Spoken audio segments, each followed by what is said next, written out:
Alors bonjour Carole Monet, merci de nous accorder un peu de temps pour Tennis Actu. Tu joues de plus en plus en France en ce moment, j'ai vu que c'était pas trop le cas avant. C'est une nouvelle stratégie financière, sportive, pourquoi? Exactement, c'est un peu de ça.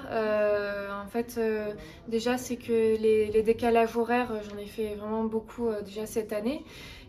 J'ai décidé cette année déjà de me faire connaître du public français parce que c'est dommage, il y a des tournois en France aussi il y a une question de surface parce que là d'habitude j'allais en Amérique du Sud cette année-ci j'ai décidé pourquoi pas de jouer en France déjà parce que c'était sur dur je pense que mon jeu il est aussi bien sur terre mais aussi très bien aussi sur dur il y a une question voilà, de fatigue pour les décalages horaires, de surface, de me faire connaître du public français et aussi une question financière parce que rester en France, il n'y a pas des vols à prendre chaque semaine et le vol pour partir en Amérique du Sud qui coûte très cher.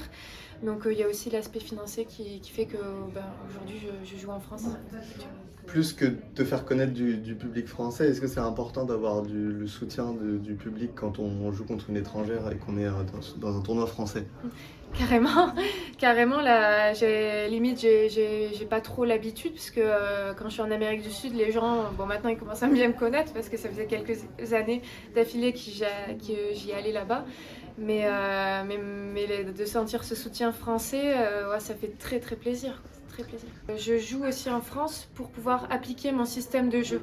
Par exemple, des fois, j'allais en Amérique du Sud, avec la fatigue et tout, ça m'arrivait de faire des no-match et j'ai décidé pour la fatigue de rester en France et justement ça permet déjà de me reposer puisque les allers-retours, ça on perd déjà énormément de temps à récupérer le décalage horaire, mais c'est aussi pour appliquer correctement son style de jeu et ses principes de jeu. Parce que déjà, ça enlève un peu de pression. Par exemple, quand je suis en Amérique du Sud, si je veux essayer des choses, tout ça, il y a un peu le stress, ok, j'ai payé billets d'avion, tout ça. Alors que si je suis en France, ok, je suis à Nantes, je suis quand même pas loin de chez moi, et je peux plus passer de temps pour m'entraîner. Il y a beaucoup de cours pour s'entraîner, pour taper la balle et pour mettre en place ce système de jeu. On a quand même un peu l'habitude de te voir au moins en qualification de Roland-Garros, donc il y a quand même un peu de monde qui te connaît. Mais est-ce que pour ceux qui te connaissent un peu moins, tu peux expliquer ton style de jeu peut-être? Alors oui, pour ceux qui me connaissent pas, je suis plutôt quelqu'un d'assez agressive. Je peux très bien contrer aussi. Et après, dans le match, ce qui est bien, c'est d'arriver à trouver ce juste milieu, de défendre quand il faut défendre, d'attaquer quand j'ai l'opportunité d'attaquer, pour après ensuite enchaîner vers l'avant et d'être forte dès les deux premiers coups, donc le service et le retour, pour me mettre direct dans l'avantage dès l'échange. T'as une préférence terre battue dure? Eh ben justement, c'est le cas que je vais voir là, en fonction de la tournée. Après, il y aura Angers, Limoges. Je vais essayer de voir comment je peux jouer face à tout type de jeu. Je ne sais pas encore. J'ai gagné sur dur, j'ai gagné sur terre battue. J'ai gagné aussi des matchs sur herbe. Donc, je sais pas si. J'ai l'impression que c'est pas une préférence à fond, terre à fond, dur. C'est plus moi qui m'adapte, mais effectivement, je pense que ce que j'aime, après il y a ce que j'aime et là où je suis bonne, donc ce qui est deux choses différentes, mais ce que j'aime bien le dur. Tu viens d'où en France? Alors moi, je viens du quel sud, alors j'ai été basée, mon coach avant on s'entraînait sur Narbonne, après mes parents Ok. sont de Toulouse, mais maintenant je suis plus dans les Cévennes, dans le D'accord, Gard, ok. proche d'Alès. Ok. C'est calme là-bas, toi. Ah oui, c'est très calme. Mais justement, c'est ce que j'aime bien, c'est cette différence, ce contraste-là, de quand on voit en tournoi, les vols, les avions, ce stress, le bruit, même quand on va manger au restaurant, ce bruit, tout ça, et ben d'un coup, de couper complètement entre les matchs, le bruit, tout ça, et de venir se ressourcer dans les Cévennes, où il y a les montagnes, ce beau, magnifique paysage, et ça, c'est un contraste que j'aime bien et que j'ai besoin. Tu vas pour déconnecter ou aussi pour t'entraîner un peu là-bas des fois? J'y vais plus pour me déconnecter. Les entraînements, je m'entraîne en tournoi, dans les tournois, mais ça m'arrive aussi de m'entraîner dans les Cévennes, mais j'y vais plus pour me ressourcer. Alors pour revenir un petit peu à ton histoire, comment t'es arrivé dans le tennis, j'ai vu que t'étais né en Ukraine. c'est pas banal, et que tu as grandi ensuite en France, c'est ça? Est-ce que tu Mhm. peux nous expliquer un peu? J'ai une histoire assez atypique. Effectivement, je suis née en Ukraine et j'ai été adoptée par magnifique famille française à l'âge de 2 ans. Et sur le coup, je suis venue en France. Au départ, c'était plus vers Marseille, mais on n'est pas resté très longtemps. Après, on est vite venu se baser sur Toulouse. Et voilà, mes parents ils voulaient à tout prix que j'ai 2 frères, qu'on fasse chacun du sport. Donc au départ, je faisais de l'athlétisme, je, je faisais de l'athlétisme. Et après, mes frères se sont blessés à l'athlétisme. Et moi, j'étais un peu la petite sœur, la petite dernière. Et je voulais pas rester la dernière à courir toute seule. Et sur le coup, mes parents ils m'ont dit ok, tu peux arrêter l'athlétisme, mais il faut que tu choisisses un autre sport. Et j'ai décidé, un peu par hasard, j'ai vu du tennis à la télé et je me suis dit, je vais essayer le tennis. Il y avait Djokovic qui jouait à l'époque, un J'allais Roland. justement t'en parler. Voilà. C'est ton Et, idole, Novak et Djokovic? c'est celui qui m'a fait rêver, quoi. Ok. C'est mon idole. Est-ce que c'est parce qu'il vient d'un pays de l'Est aussi ou... Ça peut, oui, Ça peut ça peut. J'aime bien son histoire, enfin la guerre dans son pays et comment il a réussi à, cet esprit de résilience et comment il a su combattre ça et finalement il est numéro 1 mondial pendant toutes ces années, c'est quand même incroyable. Je sais qu'il n'est pas très aimé de tout public, mais il y a quand même des gens qui le soutiennent, dont moi. Est-ce que tu as gardé un lien avec l'Ukraine? Je sais pas si tu parles ukrainien. Alors j'ai gardé un lien à la période pendant le Covid et pendant aussi la guerre en fait qui est toujours actuellement entre la Russie et l'Ukraine. J'ai gardé un lien pour savoir comment ils allaient parce qu'à un moment ils se sont fait bombarder et je voulais savoir comment était mon orphelinat et les personnes qui m'ont éduquée, enfin qui ont pris soin de moi à cette période-là. Elles m'ont dit qu'elles étaient parties en Pologne avec les enfants et qu'ils étaient safe. Est-ce que tu parles avec des joueuses ukrainiennes sur le circuit quand tu les croises? Ça m'arrive, oui, je suis très proche d'Aria Snigur. Et on est très proches toutes les deux et après ouais à chaque fois qu'on se voit ensemble on se fait toujours des entraînements et j'essaye de parler un peu ukrainien. Je parle pas du tout couramment, je connais que quelques mots mais on m'a dit que j'avais un bon accent ukrainien.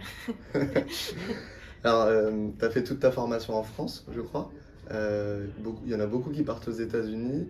Toi, tu es resté en France. Non, non, Ok. je suis plutôt une globe-trotteuse. Je me suis plutôt, grâce à l'agence dans laquelle je suis, Edge Agency, en fait, ils ont plus des bases partout dans le monde, notamment à Boca Raton, où ils sont très proches de Rick Massey. J'ai pu bénéficier de ses conseils, de son académie pour m'entraîner. Et oui, justement, je ne me suis pas beaucoup entraînée en France parce que j'aime les conditions de jeu. Elles sont à l'étranger, disons qu'il fait très chaud, il y a énormément de cours, on sue, on peut frapper des balles. Alors qu'en France, il y a des périodes comme l'hiver où c'est un peu plus... on met la doudoune, quoi. On met la doudoune. C'est important de se mettre dans des conditions extrêmes pour s'entraîner parfois ou d'aller dans des pays très chauds pour se préparer à des... C'est dur, mais j'aime bien ça. Il y avait aussi l'Inde où il fait très humide, très moite, mais disons qu'on passe plus de temps quand on est en France à s'échauffer, à bien se préparer avant de s'entraîner, alors que dans les autres pays, on peut se permettre des fois on est déjà bouillant, quoi. Il fait tellement chaud et humide, on transpire déjà avant même de rentrer sur le court, quoi. Donc après on frappe des balles. Oui, c'est différents styles de jeu, mais comme j'ai dit, il faut savoir jouer avec tout, dans le froid, dans le chaud, dans le vent, intérieur, extérieur, herbe dure, clay, terre battue. Donc, il faut savoir, c'est de l'adaptation le tennis. Alors ton coach Hervé Romain, ça fait déjà un moment qu'il te suit. Ça fait combien d'années? Alors avec Hervé, on a commencé à l'âge de 12 ans au départ. Je l'ai rencontré un peu par hasard, parce que je m'entraînais sur Toulouse avant. Et je trouvais que les entraînements, je voulais que ça soit plus dur, je voulais mettre un peu plus d'intensité, je voulais que ça soit plus précis. dans tous les schémas. Bon, j'avais 12 ans. Et j'ai rencontré, enfin j'ai regardé une vidéo sur YouTube un peu par hasard d'entraîneur de tennis et j'étais tombée sur la vidéo de Léa Romain qui a été X fois championne de France et ça a été, elle m'a beaucoup inspirée cette fille-là parce que moi à ce moment-là j'étais 15-3 à l'âge de 12 ans donc quand je voyais championne de France, comment elle s'entraînait, la rigueur qu'elle mettait dans les entraînements, tout ça, quand j'ai vu ça dans la vidéo j'ai dit j'aimerais faire un stage là-bas. Et finalement, ça s'est passé. Au départ, c'était une semaine. Après, j'ai essayé de venir un peu plus souvent, plusieurs fois par mois. Et après, ça a commencé. Le premier tournoi où il est venu m'accompagner, ça a été au Petits As. Donc voilà, ça a été là mes tout débuts de... À 12 ans? Je sais pas, c'est jusqu'à 14 ans les Petits As, c'est ça? Ouais, pas plus. C'était ma dernière année en tout cas. J'arrivais, je m'étais préqualifiée, j'ai fait les préqualifications de préqualification. J'avais gagné des matchs, j'avais perfé, j'ai fait de grosses perfs et c'est à partir de là où la carrière s'est un peu lancée aux Petits As. Ouais. C'est important d'avoir un coach qui aujourd'hui te connaît par cœur? Pour moi, c'est important parce que j'ai complètement confiance en lui. J'ai essayé à un moment de changer de coach, d'avoir une différente approche, tout ça, mais ça me convient pas du tout parce que j'ai du mal à faire confiance aux gens.